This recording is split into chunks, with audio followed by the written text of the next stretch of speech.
आणि माझ्या नावाला चारला किती आम्ही 2 वाजल्यापासून 4 दिवस 5 दिवस निघाले आम्ही रात्र दिवस इथं आहेत.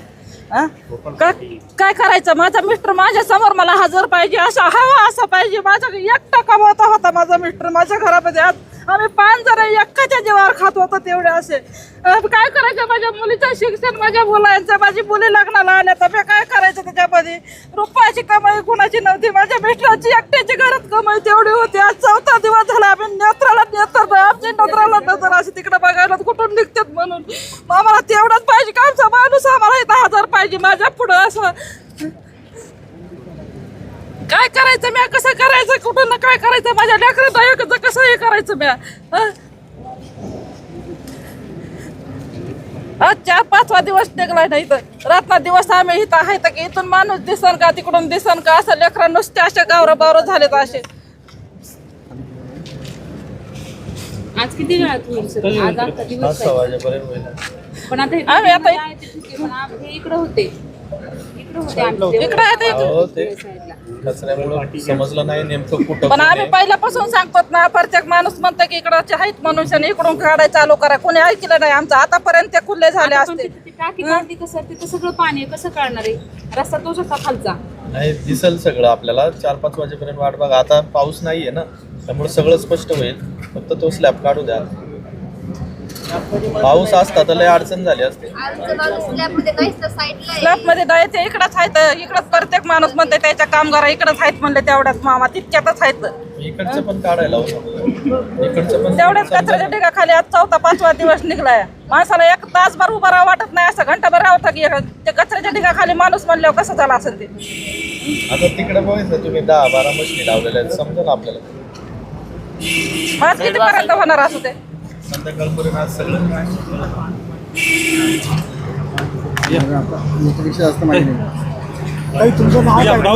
माझं नाव सुनीता वामन कसबे. वॉचमॅन होते. संजय गांधी नगरला नाही. सफाई काम करीत होते. सफाई काम हा किती वर्षापासून काम करतो? आता 5 वर्ष झालं. वामन कसबे ना? हा मला वाटलं संतोष किती वय त्यांचं? मित्र आहे माझा. किती वय त्यांचं? वय 45 ते 50. सर कंपनी के बारे में बहुत सारे सवाल रिलेटिव्स ने खड़े किए थे, क्या आश्वासित किया है आपने और उनको अब जो भी हमने आश्वासना दी है, अभी थोड़ी देर पहले हमने एक डिक्लेरेशन किया था कि कंपनी ने प्रॉमिस किया है कि हर एक जो भी इंजर्ड है उसके मेडिकल का खर्चा पूरा कंपनी उठाएगी. जिनकी अनफॉर्चुनेट डेथ हुई है उनकी फैमिली में इमीडिएट एक फैमिली मेम्बर को फुल टाइम एम्प्लॉयमेंट मिलेगा, फुल टाइम जॉब मिलेगी. जिनके छोटे बच्चे हैं उनको उनके एजुकेशन का खर्चा कंपनी उठाएगी. एंड इसके अलावा कंपनी जो है अपने कंट्रीब्यूशन और जो ग्रुप इंश्योरेंस पॉलिसी जो कंपनी जिसका प्रीमियम कंपनी भरती है उसके बेसिस में 25 लाख पर फैमिली को प्रोवाइड किए जाएगी. Thank you. ये जब से हादसा हुआ है नहीं, इसके अलावा मैं ज़्यादा कुछ नहीं बोल पाऊँगा. इसके अलावा इलीगल था कि कैसे था? नहीं, कोई इलीगल कुछ नहीं. This was a act of God. जितनी बारिश जैसे हुई है इसमें PCMC ने भी एक ऑफिशियल रिलीज़ भी दिया है कि जितनी बारिश यहाँ पे हुआ है उसके बेसिस में ये जो डंप साइट. आजपर्यंत आपण 16 व्यक्तींना बाहेर काढण्यात आपल्याला यश आलं. त्यापैकी पहिल्या दिवशी आपण 14 व्यक्तींना रेस्क्यू केलं होतं आणि त्यांची सर्वांची तब्येत आता व्यवस्थित आहे. त्यातले काही लोक हॉस्पिटलमध्ये आहेत, कोणाची फ्रॅक्चर आहे, परंतु सर्व स्टेबल आहेत.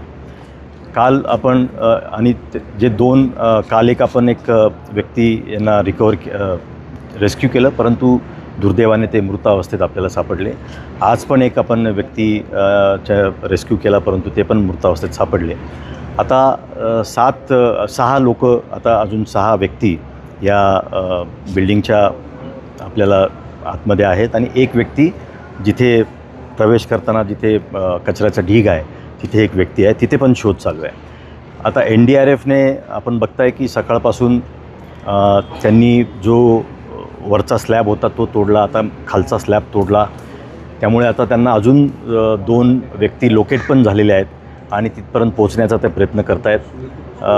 खूप अडचणी येत आहेत कारण स्लॅब पडलेला आहे, काही ठिकाणी बीम पडलेले आहेत आणि ते तोडून ते कापून ते बीम उचलून त्यांना रिकव्हरी करावं लागते आहे. परंतु आता NDRF या सर्व व्यक्तींच्या रिकव्हरीसाठी रेस्क्यूसाठी शर्थीचे प्रयत्न करत आहे. सर खूपच चॅलेंजिंग हे सगळं रेस्क्यू आहे, हे सर्वांनाच माहीत आहे. परंतु किती वेळ अंदाजे लागू शकतोय? काय एखादं आपण प्लॅनिंग ठरवलं आहे का, किंवा तसं निश्चित होऊ शकतं आहे का प्लॅनिंग? NDRFच्या चर्चेनुसार त्यांचं म्हणणं आहे की आज रात्री उशिरापर्यंत आपण हे रेस्क्यू ऑपरेशन पूर्ण करू शकतो. आता मी जसं मगाशी म्हटलं की 6 व्यक्तींना अजून आपल्याला रिकवर करायचे, त्यातले 2 व्यक्ती त्यांना लोकेट झालेत. आता 4 व्यक्ती अजून लोकेट होत आहेत. परंतु हा जो खालचा स्लॅब आहे हा जेव्हा ते पूर्ण तोडून बाहेर करतील तेव्हा त्यांचा विश्वास आहे की तिथे त्यांना 4 व्यक्तींचा देखील तिथे शोध लागेल. आणखी एक प्रश्न होता की तळमजल्यालाच केवळ पूर्णत्वाचा दाखला आहे, पहिल्या आणि दुसऱ्या मजल्याला पूर्णत्वाचाच दाखला बांधकाम विभागाला दिलेला नाही कारण ती परमिशनच घेतली नाही. तर हे अनधिकृत बांधकाम आहे की केवळ पूर्णत्वाचा दाखला नाही, काय नेमकं आहे? कारण कन्फ्युजन मोठं झालेलं आहे की विनापरवाना हे सगळं कार्यालय किंवा ॲडमिन बिल्डिंग या ठिकाणी उभं आहे. आणि आता आपण मला वाटतं एक पत्र आपण व्हायरल केलं होतं. तर या बाबतीमध्ये या सर्व प्रकरणाची अत्यंत सखोल चौकशी होईल. ह्या बिल्डिंगची परवानगी योग्य होती, अयोग्य होती, अनधिकृत होती, ह्या सर्व बाबींचा सखोल चौकशी आता आपण हा रेस्क्यू ऑपरेशन संपलं की ही करणार आहोत आणि त्या चौकशी आणि ती सर्व सिद्ध होईल. ठीक आहे.